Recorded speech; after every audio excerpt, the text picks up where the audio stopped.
मुंशी प्रेमचंद के लिखे उपन्यास गोदान के 8वें भाग का वाचन। जब से होरी के घर में गाय आ गई है, घर की श्री ही कुछ और हो गई है। धनिया का घमंड तो उसके संभाल से बाहर हो जाता है। जब देखो गाय की चर्चा। भूसा छिज गया था, ऊख में थोड़ी सी चरी बो दी गई थी, उसी की कुट्टी काटकर जानवरों को खिलाना पड़ता था। आंखें आकाश की ओर लगी रहती थी कि कब पानी बरसे और घास निकले। आधा आषाढ़ बीत गया और वर्षा न हुई। सहसा एक दिन बादल उठे और आषाढ़ का पहला दोंगरा गिरा। किसान खरीफ बोने के लिए हल ले लेकर निकले कि राय साहब के कारकुन ने कहला भेजा, जब तक बाकी न चुक जाएगी किसी को हल न ले जाने दिया जाएगा। किसानों पर जैसे वज्रपात हो गया। और कभी तो इतनी कड़ाई न होती थी, अब की ये कैसा हुक्म। कोई गांव छोड़कर भागा थोड़े ही जाता है। अगर खेती में हल न चले तो रुपए कहां से आ जाएंगे। निकालेंगे तो खेत ही से। सब मिलकर कारकुन के पास जाकर रोए। कारकुन का नाम था पंडित नोखेराम। आदमी बुरे न थे, मगर मालिक का हुक्म था, उसे कैसे टाले। अभी उस दिन राय साहब ने होरी से कैसी दया और धर्म की बातें की थीं, और आज आसामियों पर ये जुल्म। होरी मालिक के पास जाने को तैयार हुआ, लेकिन फिर सोचा, उन्होंने कारकुन को एक बार जो हुक्म दे दिया उसे क्यों टालने लगे। वो अगुआ बनकर क्यों बुरा बने। जब और कोई कुछ नहीं बोलता तो यही आग में क्यों कूदे। जो सबके सिर पड़ेगी वो भी झेल लेगा। किसानों में खलबली मची हुई थी। सभी गांव के महाजनों के पास रुपए के लिए दौड़े। गांव में मंगरू साह की आजकल चढ़ी हुई थी। इस साल सन में उसे अच्छा फायदा हुआ था। गेहूं और अलसी में भी उसने कुछ कम नहीं कमाया था। पंडित दातादीन और दुलारी सहुआइन भी लेन देन करती थी। सबसे बड़े महाजन थे झिंगुरी सिंह। वो शहर के एक बड़े महाजन के एजेंट थे। उनके नीचे कई आदमी और थे जो आसपास के देहातों में घूम घूम कर लेन देन करते थे। इसके उपरांत और भी कई छोटे मोटे महाजन थे जो 2 आने रुपए ब्याज पर बिना लिखा पढ़ी के रुपए देते थे। गांव वालों को लेन देन का कुछ ऐसा शौक था कि जिसके पास 10-20 रुपए जमा हो जाते वही महाजन बन बैठता था। एक समय होरी ने भी महाजनी की थी। उसी का ये प्रभाव था कि लोग अभी तक यही समझते थे कि होरी के पास दबे हुए रुपए हैं। आखिर वो धन कहाँ गया, बंटवारे में निकला नहीं। होरी ने कोई तीर्थ व्रत भोज किया नहीं, गया तो कहाँ गया। जूते जाने पर भी उसके घट्टे बने रहते हैं। किसी ने किसी देवता को सीधा किया, किसी ने किसी को। किसी ने आना रुपया ब्याज देना स्वीकार किया, किसी ने 2 आना। होरी में आत्मसम्मान का सर्वथा लोप न हुआ था। जिन लोगों के रुपए उस पर बाकी थे उनके पास कौन मुंह लेकर जाए। झिंगुरी सिंह के सिवा उसे और कोई न सूझा। वो पक्का कागज लिखाते थे, नजराना अलग लेते थे, दस्तूरी अलग, स्टाम्प की लिखाई अलग। उस पर 1 साल का ब्याज पेशगी काटकर रुपया देते थे। 25 रुपए का कागज लिखा तो मुश्किल से 17 रुपए हाथ लगते थे। मगर इस गाढ़े समय में और क्या किया जाए। राय साहब की जबरदस्ती है, नहीं इस समय किसी के सामने क्यों हाथ फैलाना पड़ता। झिंगुरी सिंह बैठे दातून कर रहे थे। नाटे मोटे, खलवाट, काले, लंबी नाक और बड़ी बड़ी मूछों वाले आदमी थे, बिल्कुल विदूषक जैसे। और थे भी बड़े हंसूड़। इस गांव को अपनी ससुराल बनाकर मर्दों से साले या ससुर और औरतों से साली या सलहज का नाता जोड़ लिया था। रास्ते में लड़के उन्हें चिढ़ाते, पंडित जी पालक गई, और झिंगुर सिंह उन्हें चटपट आशीर्वाद देते, तुम्हारी आंखें फूटें, घुटना टूटे, मिर्गी आए, घर में आग लग जाए आदि। लड़के इस आशीर्वाद से कभी ना आगाहते थे, मगर लेन देन में बड़े कठोर थे। सूद की एक पाई न छोड़ते थे और वादे पर बिना रुपए लिए द्वार से न टलते थे। होरी ने सलाम करके अपनी विपत्ति कथा सुनाई। झिंगुरी सिंह ने मुस्कुराकर कहा, वो सब पुराना रुपया क्या कर डाला। पुराने रुपए होते ठाकुर तो महाजनी से अपना गला न छुड़ा लेता कि सूद भरते किसी को अच्छा लगता है। गड़े रुपए ना निकले चाहे सूद कितना ही देना पड़े। तुम लोगों की यही नीत है। कहाँ के गड़े रुपए बाबू साहब, खाने को तो होता नहीं। लड़का जवान हो गया, ब्याह का कहीं ठिकाना नहीं। बड़ी लड़की भी ब्याहने जोग हो गई। रुपए होते तो किस दिन के लिए गाड़ रखते। झिंगुरी सिंह ने जब से उसके द्वार पर गाय देखी थी उस पर दांत लगाए हुए थे। गाय का डील डौल और गठन कह रहा था कि उसमें 5 सेर से कम दूध नहीं है। मन में सोच लिया था होरी को किसी अर्दब में डालकर गाय उड़ा लेना चाहिए। आज वो अवसर आ गया। बोले, अच्छा भाई, तुम्हारे पास कुछ नहीं है, अब राजी हुए। जितने रुपए चाहो ले जाओ, लेकिन तुम्हारे भले के लिए कहते हैं। कुछ गहने गांठे हों तो गिरवी रखकर रुपए ले लो। स्टाम्प लिखोगे तो सूद बढ़ेगा और झमेले में पड़ जाओगे। होरी ने कसम खाई कि घर में गहने के नाम पर कच्चा सूत भी नहीं है। धनिया के हाथों में कड़े हैं, वो भी गिलट के। झिंगरी सिंह ने सहानुभूति का रंग मुंह पर पोत कर कहा, तो एक बात करो, ये नई गाय जो लाए हो इसे हमारे हाथ बेच दो। सूद स्टाम्प सब झगड़े से बच जाओगे। 4 आदमी जो दाम कहें वो हमसे ले लो। हम जानते हैं तुम उसे अपने शौक से लाए हो और बेचना नहीं चाहते, लेकिन ये संकट तो टालना ही पड़ेगा। होरी पहले तो इस प्रस्ताव पर हंसा, उस पर शांत मन से विचार भी न करना चाहता था, लेकिन ठाकुर ने ऊंच नीच सुझाया, महाजनी के हथकंडों का ऐसा भीषण रूप दिखाया कि उसके मन में भी ये बात बैठ गई। ठाकुर ठीक ही तो कहते हैं, जब हाथ में रुपए आ जाएं गाय ले लेना। 30 रुपए का कागज लिखने पर कहीं 25 रुपए मिलेंगे, और 3-4 साल तक ना दिए तो पूरे 100 हो जाएंगे। पहले का अनुभव यही बता रहा था कि करज वो मेहमान है जो एक बार आकर जाने का नाम नहीं लेता। बोला, मैं घर जाकर सबसे सलाह कर लूं तो बताऊं? सलाह नहीं करना है, उनसे कह देना है कि रुपए उधार लेने में अपनी बर्बादी के सिवा और कुछ नहीं। मैं समझ रहा हूं ठाकुर, अभी आके जवाब देता हूं। लेकिन घर आकर उसने ज्यों ही ये प्रस्ताव किया कि कोहराम मच गया। धनिया तो कम चिल्लाई, दोनों लड़कियों ने तो दुनिया सिर पर उठा ली। नहीं देते अपनी गाय, रुपए जहां से चाहो लाओ। सोना ने तो यहां तक कह डाला, इससे तो कहीं अच्छा है मुझे बेच डालो, गाय से कुछ बेसी ही मिल जाएगा। दोनों लड़कियां सचमुच गाय पर जान देती थी। रूपा तो उसके गले से लिपट जाती थी और बिना उसे खिलाए कौर मुंह में न डालती थी। गाय कितने प्यार से उसका हाथ चाटती थी, कितनी स्नेह भरी आंखों से उसे देखती थी। उसका बछड़ा कितना सुंदर होगा। अभी से उसका नामकरण हो गया था, मटरू। वो उसे अपने साथ लेकर सोएगी। इस गाय के पीछे दोनों बहनों में कई बार लड़ाइयां हो चुकी थीं। सोना कहती मुझे ज्यादा चाहती है, रूपा कहती मुझे।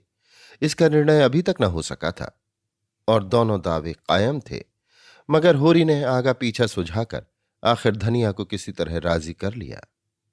एक मित्र से गाय उधार लेकर बेच देना भी बहुत ही वैसी बात है, लेकिन विपत में तो आदमी का धर्म तक चला जाता है।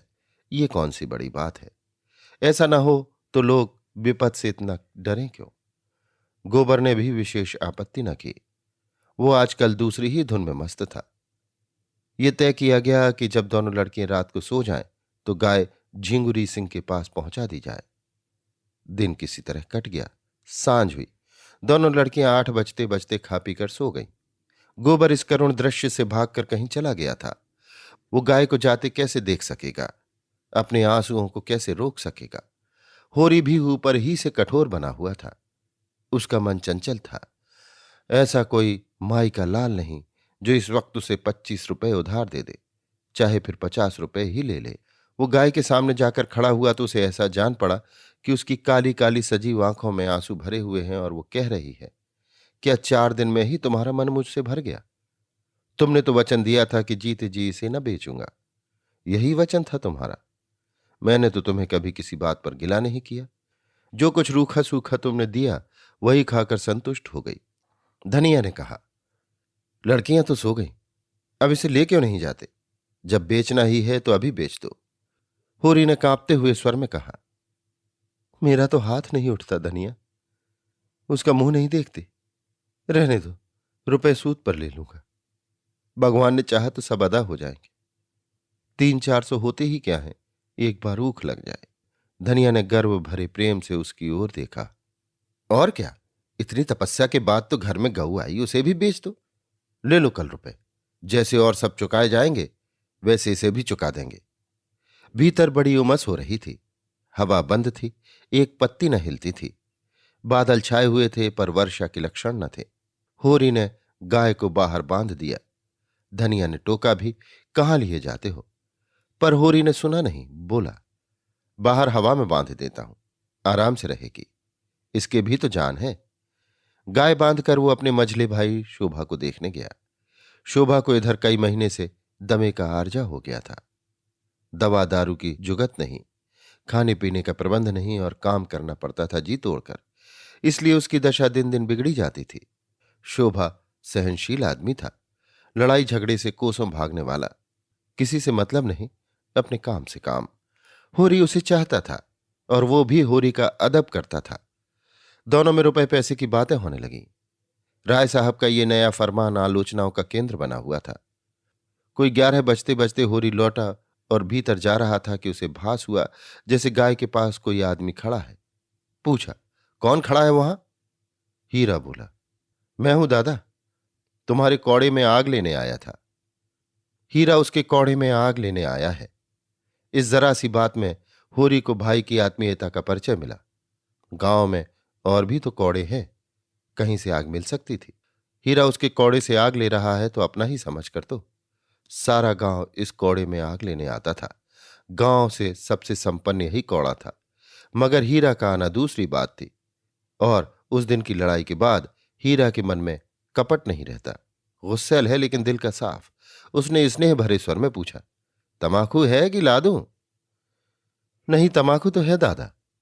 शोभा तो आज बहुत बेहाल है। कोई दवाई नहीं खाता तो क्या किया जाए? उसके लेखे तो सारे वैद, डॉक्टर, हकीम अनाड़ी हैं। भगवान के पास जितनी अक्कल थी वो उसके और उसकी घरवाली के हिस्से पड़ गई। होरी ने चिंता से कहा, यही तो बुराई है उसमें, अपने सामने किसी को गिनता ही नहीं, और चिढ़ने तो बीमारी में सभी हो जाते हैं। तुम्हें याद है कि नहीं, जब तुम्हें इन्फिंजा हो गया था तो दवाई उठाकर फेंक देते थे। मैं तुम्हारे दोनों हाथ पकड़ता था, तब तुम्हारी भाभी तुम्हारे मुंह में दवाई डालती थी। उस पर तुम उसे हजारों गालियां देते थे। हां दादा, भला वो बात भूल सकता हूं। तुमने इतना न किया होता तो तुमसे लड़ने के लिए कैसे बचा रहता। होरी को ऐसा मालूम हुआ कि हीरा का स्वर भारी हो गया है। उसका गला भी भर आया। बेटा, लड़ाई झगड़ा तो जिंदगी का धर्म है। इससे जो अपने हैं वो पराये थोड़े ही हो जाते हैं। जब घर में 4 आदमी रहते हैं तभी तो लड़ाई झगड़े भी होते हैं। जिसकी कोई है ही नहीं उसके कौन लड़ाई करेगा? दोनों ने साथ चिलम पी, तब हीरा अपने घर गया। होरी अंदर भोजन करने चला। धनिया रोष से बोली, देखिए अपने सपूत की लीला। इतनी रात हो गई और अभी उसे अपने सेल से छुट्टी नहीं मिली। मैं सब जानती हूं, मुझको सारा पता मिल गया है। भोला कि वो राण लड़की नहीं है, झुनिया उसी के फेर में पड़ा रहता है।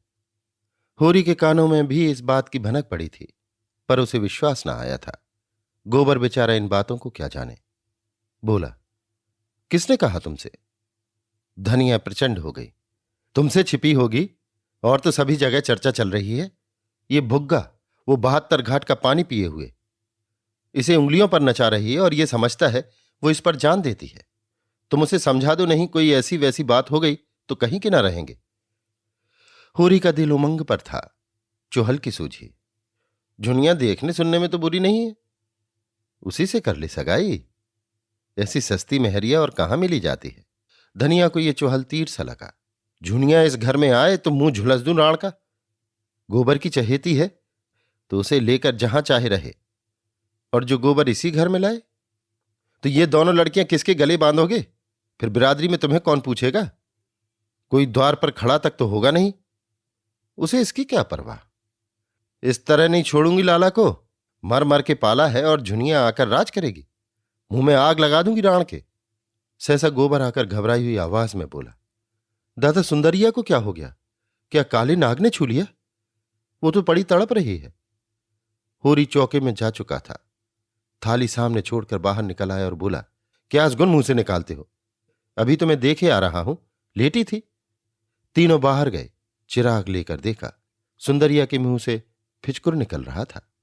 आंखें पथरा गई थी, पेट फूल गया था और चारों पांव फैल गए थे। धनिया सिर पीटने लगी। होरी पंडित दाता दीन के पास दौड़ा। गांव में पशु चिकित्सक के वही आचार्य थे। पंडित जी सोने जा रहे थे। दौड़े हुए आए। दम के दम में सारा गांव जमा हो गया। गाय को किसी ने कुछ खिला दिया। लक्षण स्पष्ट थे, साफ विष दिया गया है। लेकिन गांव में कौन ऐसा मुद्दई है जिसने विष दिया हो? ऐसी वारदात तो इस गांव में कभी हुई नहीं। लेकिन बाहर का कौन आदमी गांव में आया? होरी की किसी से दुश्मनी भी न थी कि उस पर संदेह किया जाए। हीरा से कुछ कहा सुनी हुई थी, मगर वो भाई भाई का झगड़ा था। सबसे ज्यादा दुखी तो हीरा ही था। धमकियां दे रहा था कि जिसने ये हत्यारों का काम किया है उसे पाए तो खून पी जाए। वो लाख गुस्सैल हो पर इतना नीच काम नहीं कर सकता। आधी रात तक जमघट रहा। सभी होरी के दुख में दुखी थे और बधिक को गालियां देते थे। वो इस समय पकड़ा जा सकता तो उसके प्राणों की कुशल न थी। जब ये हाल है तो कोई जानवरों को बाहर कैसे बांधेगा।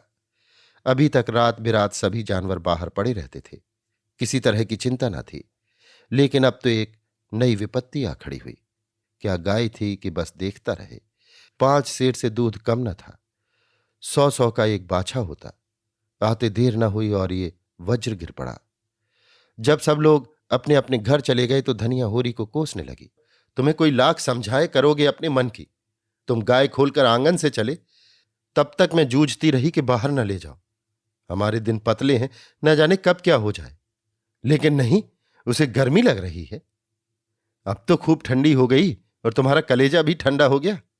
ठाकुर मांगते थे, दे दिया होता तो एक बोझ सिर से उतर जाता और निहोरा का निहोरा होता। मगर ये तमाचा कैसे पड़ता। कोई बुरी बात होने वाली होती है तो मती पहले ही हर जाती है। इतने दिन मजे से घर में बंधती रही पर गर्मी न लगी, न जूड़ी आई। इतनी जल्दी सबको पहचान गई थी कि मालूम ही ना होता था कि बाहर से आई है। बच्चे उसके सींगों से खेलते रहते थे, सिर तक न हिलाती थी। जो कुछ नाद में डाल दो चाट पहुंच कर साफ कर देती थी। लक्ष्मी थी, अभागों के घर क्या रहती। सोना और रूपा भी ये हलचल सुनकर जग गई थीं और बिलख बिलख कर रो रही थीं। उसकी सेवा का भार अधिकतर उन दोनों पर था। उनकी संगनी हो गई थी। दोनों खाकर उठती तो एक एक टुकड़ा रोटी उसे अपने हाथों से खिलाती। कैसा जीभ निकालकर खा लेती थी और जब तक उनके हाथ का कौर न पा लेती खड़ी ताकती रहती। भाग्य फूट गए। सोना और गोबर और दोनों लड़कियां रो धोकर सो गई थी। होरी भी लेटा। धनिया उसके सिराहने पानी का लोटा रखने आई तो होरी ने धीरे से कहा, तेरे पेट में बात पचती नहीं। कुछ सुन पाएगी तो गांव भर में ढिंढोरा पीटती रहेगी।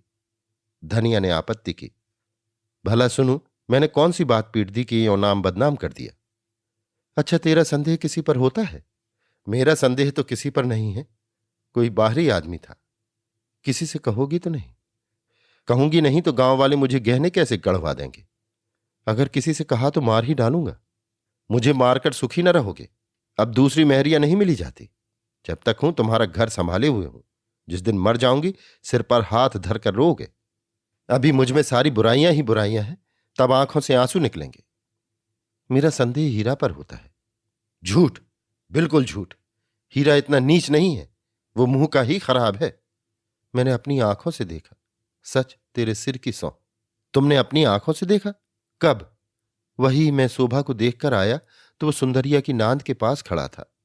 मैंने पूछा, कौन है? तो बोला, मैं हूं हीरा, कोड़े में से आग लेने आया हूं। थोड़ी देर मुझसे बातें करता रहा।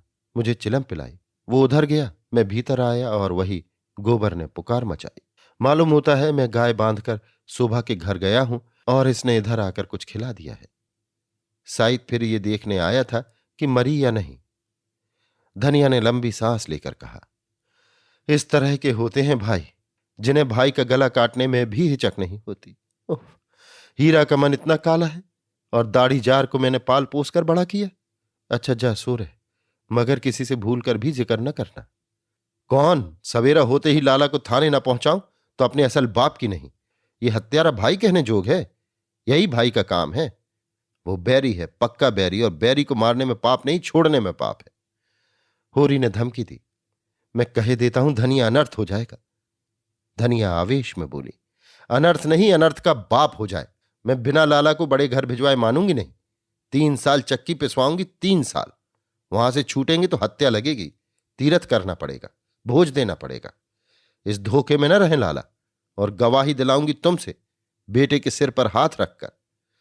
उसने भीतर जाकर किवाड़ बंद कर लिए और होरी बाहर अपने को कोसता पड़ा रहा। जब स्वयं उसके पेट में बात न पची तो धनिया के पेट में क्या पचेगी। अब ये चुड़ैल मानने वाली नहीं। जिद पर आ जाती है तो किसी की सुनती ही नहीं। आज उसने अपने जीवन में सबसे बड़ी भूल की।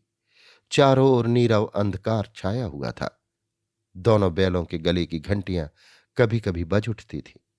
10 कदम पर मृतक गाय पड़ी हुई थी और होरी घोर पश्चाताप में करवटें बदल रहा था। अंधकार में प्रकाश की रेखा कहीं नजर न आती थी। अभी आप सुन रहे थे मुंशी प्रेमचंद के लिखे उपन्यास गोदान के 8वें भाग का वाचन